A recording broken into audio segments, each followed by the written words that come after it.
we can kind of get things twisted a little bit.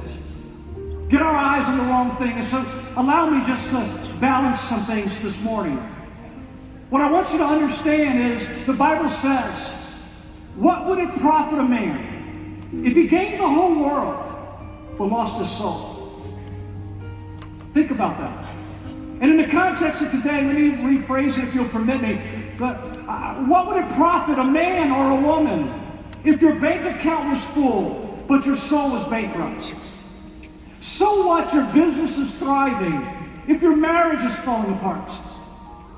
Who cares if everybody in town celebrates you and gives you all the accolades and pats on the back, but you have no relationship with your kids?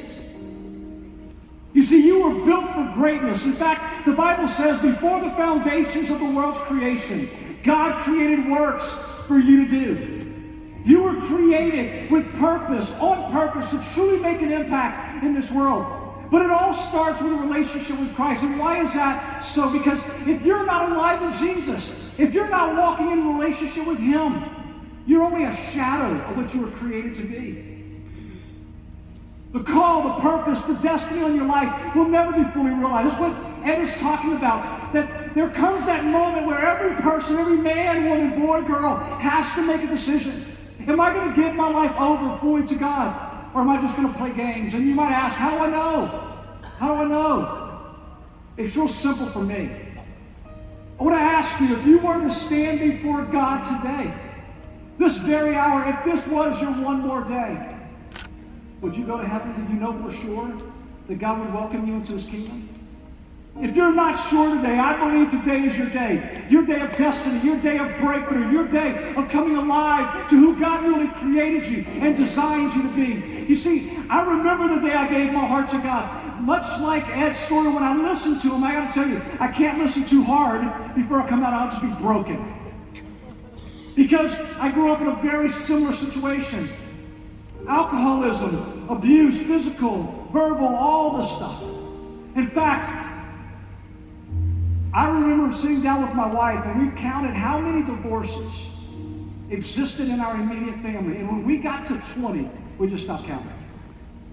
My grandfather was married 7 times. He loved weddings.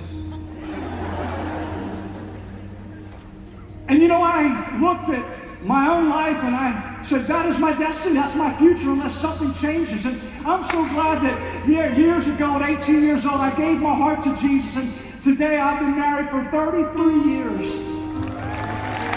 33 years.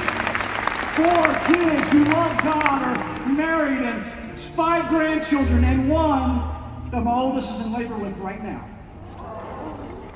What I'm saying to you today is that God can change everything. He can break generational curses. He can take your life and position it to be everything He created it to be.